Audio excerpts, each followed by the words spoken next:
Hello बच्चों, let's read the question. The question is saying choose the mismatch pair. पहला है saltation, mutation causes speciation. दूसरा है founder effect. इसमें बोल रहे evolutionary event in which a large percentage of the population gets killed because of the disaster.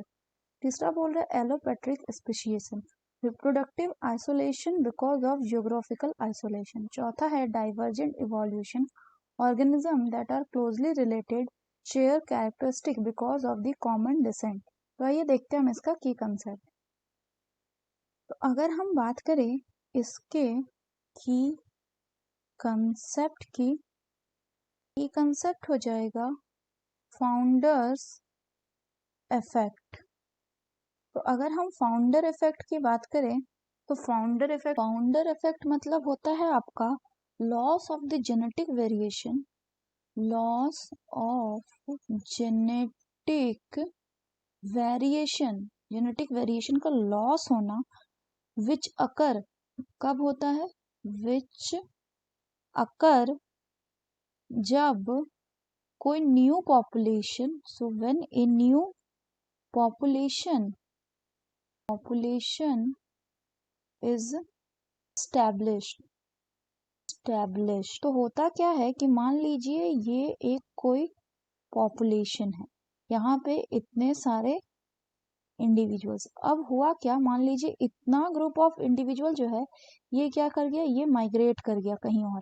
ये दूसरा geographical area है, यहाँ पे माइग्रेट करके ये पॉपुलेशन चला गया. तो इस न्यू एरिया में ये क्या करेगा, ये नया स्पीशीज बनाएगा, न्यू स्पीशीज. तो इसी को हम क्या कहते हैं, इसी को कहा जाता है फाउंडर्स इफेक्ट. तो यहाँ पे अगर हम बताएं कि न्यू स्पीशीज कैसे बना, तो मान लीजिए ये कोई पॉपुलेशन है, इसमें कोई कैरेक्टर है जिसमें ब्लू आईज है, तो ब्लू आईज वाले कुछ लोग माइग्रेट करके दूसरे ज्योग्राफिकल एरियाज में मान लीजिए चले गए. तो फिर अब उसमें जो दूसरा जो ये सेकेंड ज्योग्राफिकल एरिया है, यहाँ पे जो पॉपुलेशन रहेगा उन सबके पास क्या होगा, ब्लू आईज होगा. तो ये क्या हो गया, टोटली डिफरेंट स्पीशीज हो गई. तो इसी को कहते हैं क्या, फाउंडर इफेक्ट्स. अब अगर हम क्वेश्चन की बात करें तो क्वेश्चन में क्या बोल रहा है बच्चों, क्वेश्चन में बोल रहा है कि हमें मिसमैच पेयर देखना है. तो सॉल्टेशन मतलब क्या होता है, म्यूटेशन होते हैं, और म्यूटेशन से स्पेशिएशन आता है, तो ये बिल्कुल सही है. दूसरा बोल रहा है कि फाउंडर इफेक्ट में क्या होता है कि ये एक इवोल्यूशनरी इवेंट है जिसमें large percentage of the population kill कर दिया जाता है बिकॉज ऑफ द डिजास्टर. तो ये बिल्कुल गलत है. So the correct option will be, चूंकि हमें मिसमैच बताना है, द ऑप्शन 2. बाकी ऑप्शंस देखिए तो एलोपेट्रिक स्पेशिएशन. तो एलोपेट्रिक स्पेशिएशन तब होता है जब मान लीजिए क्या हो गया कि एक कोई पॉपुलेशन है और इसको सेपरेट कर दिया गया किसी जियोग्राफिकल बैरियर से, यानी जियोग्राफिकल बैरियर के कारण हमें रिप्रोडक्टिव आइसोलेशन देखने को मिल रहा है. तो ये भी सही है.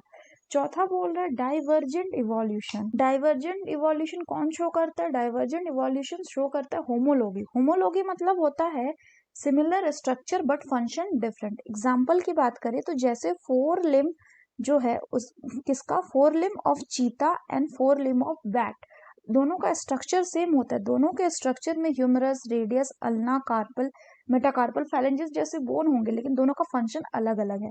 जहां बैट अपना जो 4 लिम्ब होगा उसको फ्लाइंग के लिए यूज करेगा, वहीं जो चीता है वो रनिंग के लिए यूज करेगा. तो यही हो गया क्या, डाइवर्जेंट इवोल्यूशन, जो कि होमोलॉगी से बताता है, यानी कि कॉमन एंसेस्टर्स रहे होंगे उनके, और उस कॉमन एंसेस्टर से फंक्शन के आधार पे अलग अलग डाइवर्ज कर गया, अलग अलग एडेप्टेशन के हिसाब से, फंक्शन के एडेप्टेशन के हिसाब से जो है ऑर्गेनिज्म बने. So that's all for the question बच्चों. Hope you understood it well. Best of luck.